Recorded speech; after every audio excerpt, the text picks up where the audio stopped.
ಬಿಜೆಪಿಯಲ್ಲಿ ಬೂಟ್ ನೆಕ್ಕುವಂತಹ ಸಂಸ್ಕೃತಿ ಇದೆಯಾ? ಬಿಜೆಪಿಗೆ ಹೋಗಬೇಕಾದ್ರೆ ಬೂಟ್ ನೆಕ್ಕಿನೇ ಹೋಗ್ಬೇಕಾ?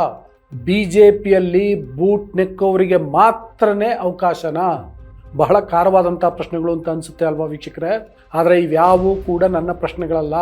ಬಿಜೆಪಿಯಿಂದನೇ ಸಚಿವರಾಗಿ ಬಿಜೆಪಿ ಸಿಂಬಲಲ್ಲಿ ಗೆದ್ದು ಶಾಸಕ ಆಗಿ ಈಗ ಉಚ್ಚಾಟನೆಗೊಂಡಿರುವಂತಹ ಯಶವಂತಪುರದ ಶಾಸಕ ಎಸ್.ಟಿ. ಸೋಮಶೇಖರ್ ಅವರ ಪ್ರಶ್ನೆಗಳು. ಎಸ್.ಟಿ. ಸೋಮಶೇಖರ್ ರಾಜ್ಯ ಬಿಜೆಪಿಯ ಹಿರಿಯ ನಾಯಕ, ಮಾಜಿ ಮುಖ್ಯಮಂತ್ರಿ ಬಿ.ಎಸ್. ಯಡಿಯೂರಪ್ಪ ಅವರಿಗೆ ಪತ್ರ ಬರೆದಿದ್ದಾರೆ. ಆ ಪತ್ರದಲ್ಲಿ ಇಂತಹ ಖಾರವಾದಂತಹ ಪ್ರಶ್ನೆಗಳನ್ನು ಮುಂದಿಟ್ಟಿದ್ದಾರೆ. ಆ ಡೀಟೇಲ್ಸನ್ನು ಹೇಳ್ತೀನಿ. ಅದಕ್ಕೆ ಮೊದಲು ನಾನು ನಿಮಗೆ ರಿಕ್ವೆಸ್ಟ್ ಮಾಡ್ತೀನಿ, ನೀವಿನ್ನೂ ವಾರ್ತಾ ಭಾರತಿಯನ್ನು ಸಬ್ಸ್ಕ್ರೈಬ್ ಮಾಡಿಲ್ಲ ಅಂದರೆ ದಯವಿಟ್ಟು ಸಬ್ಸ್ಕ್ರೈಬ್ ಮಾಡಿ, ಲೈಕ್ ಮಾಡಿ, ಶೇರ್ ಮಾಡಿ ಮತ್ತು ಬೆಲ್ ಬಟನನ್ನು ಪ್ರೆಸ್ ಮಾಡಿ. ವೀಕ್ಷಕರೇ, ಎಸ್.ಟಿ. ಸೋಮಶೇಖರ್ ಬರೆದಿರುವಂತಹ ಪ್ರತಿ ಇಲ್ಲಿದೆ. ಯಡಿಯೂರಪ್ಪಗೆ ಬರೆದಿರುವಂತಹ ಪತ್ರ. ಒಟ್ಟು 13 ಪ್ರಶ್ನೆಗಳನ್ನು ಕೇಳಿದ್ದಾರೆ. ಆ ಪ್ರಶ್ನೆಗಳನ್ನು ಒಂದೊಂದೇ ಓದಿ ಹೇಳ್ಬಿಡ್ತೀನಿ. ಅದರ ಮೊದಲನೇ ಪ್ರಶ್ನೆಯೇ, ಯಾವುದೇ ವ್ಯಕ್ತಿ ಬಿ ಜೆ ಪಿಗೆ ಸೇರಬೇಕಾದ್ರೆ ಬೂಟ್ ನೆಕ್ಕಬೇಕಾ ಅಂತ. ಎರಡನೇದು, ಬೂಟ್ ನೆಕ್ಕುವ ಸಂಸ್ಕೃತಿ ಬಿ ಜೆ ಪಿ ಒಳಗೆ ಇದೆಯಾ ಅಂತ. ಮೂರನೇದು, ಬಿ ಜೆ ಪಿಯಲ್ಲಿ ಹಾಗಾದರೆ ಬೂಟ್ ನೆಕ್ಕವ್ರಿಗೆ ಮಾತ್ರನ ಅವಕಾಶ ಅಂತ. ನಾಲ್ಕನೇದು, ನಾನು ಯಾರ ಬೂಟನ್ನು ನೆಕ್ಕಿಲ್ಲ ಎನ್ನುವ ಕಾರಣಕ್ಕೋಸ್ಕರ ನನ್ನನ್ನು ಅಮಾನತ್ತು ಮಾಡಲಾಯ್ತಾ ಅಂತ ಎಸ್.ಟಿ. ಸೋಮಶೇಖರ್ ಪ್ರಶ್ನೆಯನ್ನು ಕೇಳಿದ್ದಾರೆ.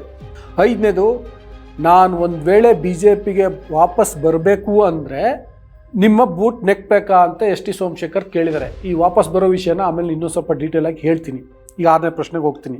ನಿಮ್ಮ ಪುತ್ರ ವಿಜಯೇಂದ್ರ ಅವರ ಬೂಟ್ ನೆಕ್ಕಬೇಕಾ ಅಂತಲೂ ಕೂಡ ಕೇಳಿದ್ದಾರೆ.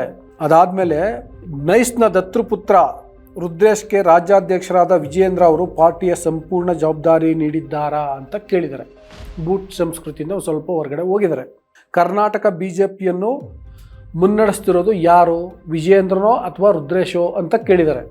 ನೈಸ್ನಿಂದ ಆದ ಸಮಸ್ಯೆ ಬಗ್ಗೆ ಸದನದಲ್ಲಿ ನಾನು ರೈತರ ಪ್ರಶ್ನೆ ಮಾಡಿದರೆ, ರುದ್ರೇಶ್ ಎನ್ನುವ ಕ್ಷುದ್ರ ಗ್ರಹಕ್ಕೆ ಯಾಕೆ ಉರಿ ಅಂತ ಪ್ರಶ್ನೆ ಮಾಡಿದ್ದಾರೆ. ಇಂತಹ ಕ್ಷುದ್ರ ಗ್ರಹನನ್ನು ನೀವು ಬೆನ್ನಿಗೆ ಕಟ್ಟಿಕೊಂಡು ಓಡಾಡುತ್ತೀರಾ ಎನ್ನುವುದೇ ಆತನ ಐಡೆಂಟಿಟಿ ಅಂತ ತಿಳಿಸಿದ್ದಾರೆ. ಹಾಗಾದರೆ ಆತನ ಹೇಳಿಕೆಗೆ ನಿಮ್ಮ ಸಹಮತ ಇದೆಯೇ ಅಂತ ಯಡಿಯೂರಪ್ಪನ ಎಸ್.ಟಿ. ಸೋಮಶೇಖರ್ ಕೇಳಿದ್ದಾರೆ. ಬೂಟ್ ನೆಕ್ಕಬೇಕು ಎಂದು ನೀವು ಮತ್ತು ವಿಜಯೇಂದ್ರ ಬಯಸ್ತೀರಾ ಅಂತ ಭಾಳ ಸ್ಟ್ರೇಟಾಗಿ ಪ್ರಶ್ನೆ ಕೇಳಿದ್ದಾರೆ. ಕರ್ನಾಟಕದ ಯಾವುದೇ ವ್ಯಕ್ತಿ ಬಿ ಜೆ ಪಿಯಲ್ಲಿ ಬೆಳೆಯಬೇಕು ಅಂದರೆ ಯಾರ ಬೂಟ್ ನೆಕ್ಕಬೇಕು ಅಂತ ಕಡೆಯ ಪ್ರಶ್ನೆಯನ್ನು ಕೂಡ ಕೇಳಿದ್ದಾರೆ. ನೋಡಿ ಎಷ್ಟು ಖಾರವಾಗಿ ಪ್ರತಿಕ್ರಿಯಿಸಿದ್ದಾರೆ. ನಾನು ಆಮೇಲೆ ಹೇಳ್ತೀನಿ ಇನ್ನಲ್ಲ, ಈಗ ಹೇಳ್ತೀನಿ.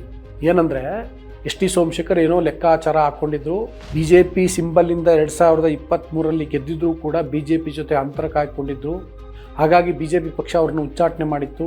ಅವ್ರ ಲೆಕ್ಕಾಚಾರ ಬಹುಶಃ ಇಲ್ಲಿ ಡಿ ಕೆ ಶಿವಕುಮಾರ್ ಮುಖ್ಯಮಂತ್ರಿ ಆಗ್ತಾರೆ, ನನಗದು ಅನುಕೂಲ ಆಗುತ್ತೆ, ನಾನು ಕೂಡ ಅವ್ರ ಜೊತೆಗೆ ಒಂದಷ್ಟು ಬೇರೆ ರೀತಿ ಬೆಳಿಬೋದು ಅಂತ ಏನೇನೋ ಲೆಕ್ಕಾಚಾರ ಹಾಕ್ಕೊಂಡಿದ್ರೇನು.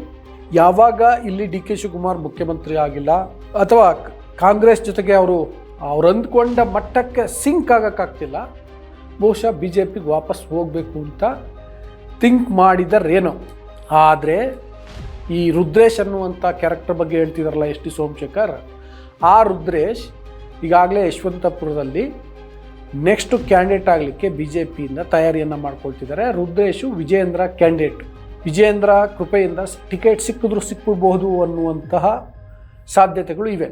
ಈಗೇನಾದರೂ ಎಸ್.ಟಿ. ಸೋಮಶೇಖರ್, ಯಾಕೆಂದರೆ ಈಗ ಸ್ವಲ್ಪ ಅಂತರ ಕಾಯ್ಕೊಳ್ತಿದ್ದಾರಲ್ಲ, ಕಾಂಗ್ರೆಸ್ ಜೊತೆಗೂ ಅಂತರ ಕಾಯ್ಕೊಂಡು ಚುನಾವಣೆ ಸಂದರ್ಭದಲ್ಲಿ ಗೆಲ್ಲುವ ಅಭ್ಯರ್ಥಿ ಬೇಕು ಅಂತ ಬಿ ಜೆ ಪಿ ಎಸ್.ಟಿ. ಸೋಮಶೇಖರ್ಗೆ ಮಣೆ ಹಾಕ್ಬಿಟ್ರೆ, ಅದೇ ಕಾರಣಕ್ಕೆ ಅವರು ಇತ್ತೀಚೆಗೆ ವಿಧಾನಸಭೆಯಲ್ಲಿ ನೈಸ್ ಬಗ್ಗೆ ಎಸ್.ಟಿ. ಸೋಮಶೇಖರ್ ಪ್ರಶ್ನೆ ಮಾಡಿದರು. ಪ್ರಶ್ನೆ ಏನು ಅಂತ ಅದು ಇಮ್ಮೆಟೀರಿಯಲ್. ಅದಕ್ಕೆ ರುದ್ರೇಶ್ ಆಕ್ಷೇಪವನ್ನು ವ್ಯಕ್ತಪಡಿಸಿದರು. ಅದಕ್ಕೆ ಅವ್ರು ಕೇಳಿರೋದು, ನಾನು ನೈಸ್ ಬಗ್ಗೆ ಪ್ರಶ್ನೆ ಕೇಳಿದ್ರೆ ಅವ್ರಿಗೆ ಯಾಕೆ ಉರಿ ಅಂತ. ಆದರೆ ಇಂಟರ್ನಲ್ ಪಾಲಿಟಿಕ್ಸ್ ನಾನು ಹೇಳಿದ್ನಲ್ಲ, ಯಶವಂತಪುರದಲ್ಲಿ ಇವರು ಮತ್ತೆ ವಾಪಸ್ ಬಿ ಜೆ ಪಿಗೆ ಹೋಗಬೇಕು ಅಂತ ಪ್ರಯತ್ನದಲ್ಲಿದ್ದಾರೆ ಅಥವಾ ಆ ಥರದ ಒಂದು ಮನಸ್ಸನ್ನು ಮಾಡಿದ್ದಾರೆ. ರುದ್ರೇಶು ಕ್ಯಾಂಡಿಡೇಟ್ ಆಗಬೇಕು ಅಂತ ಅಂದ್ಕೊಂಡಿದ್ದಾರೆ. ಸೊ ತಿಕ್ಕಾಟ ಶುರುವಾಗಿದೆ. ಅದರ ಪರಿಣಾಮವಾಗಿ ಇಷ್ಟು ಖಾರವಾದಂಥ ಪತ್ರವನ್ನು ಬರೆದಿದ್ದಾರೆ. ಅಂದರೆ ರುದ್ರೇಶ್ ಕಾರಣಕ್ಕೆ ನನ್ನ ರೋಡ್ ಬ್ಲಾಕ್ ಆಗಿದೆ ಅನ್ನುವಂತಹ ಸಿಟ್ಟು ಎಸ್ ಟಿ ಸೋಮಶೇಖರ್ಗೆ ಬಂದಂತೆ ಕಾಣಿಸ್ತಿದೆ. ಯಾಕೆಂದರೆ ಆ ಪದಪ್ರಯೋಗಗಳು ಬೂಟ್ ನೆಕ್ಕುವುದು, ಬೂಟ್ ಸಂಸ್ಕೃತಿ ಈ ಥರದ್ದೆಲ್ಲ ಇದೆಯಲ್ಲ, ಆ ಪದಪ್ರಯೋಗ ಆಗಬೇಕು ಅಂದರೆ ಬಹುಶಃ ಆ ರೋಡ್ ಬ್ಲ್ಯಾಕ್ ಆದಂತೆ ಕಾಣಿಸ್ತಿದೆ. ಆ ರೋಡ್ ಬ್ಲ್ಯಾಕ್ ಮಾಡಿದರೆ ಯಡಿಯೂರಪ್ಪ ವಿಜಯೇಂದ್ರ ಅನ್ನುವ ಕಾರಣಕ್ಕೋಸ್ಕರನೇ ಇಷ್ಟೊಂದು ಖಾರವಾದಂಥ ಎಸ್ ಟಿ ಸೋಮಶೇಖರ್ ಪತ್ರ ಬರೆದಿದ್ದಾರೆ. ವೀಕ್ಷಕರೇ, ಅದು ಇನ್ನು ನಿಮ್ಮ ಮುಂದೆ ಇಟ್ಟಿದ್ದೀನಿ. ಎಸ್ ಟಿ ಸೋಮಶೇಖರ್ ಏನೇನು ಬರೆದಿದ್ದಾರೆ, ಏನು ಹೇಳಿದ್ದಾರೆ ಮತ್ತು ಯಾವ ಕಾರಣ, ಇದೆಲ್ಲವನ್ನು ನಿಮ್ಮ ಮುಂದೆ ಇಟ್ಟಿದ್ದೀನಿ.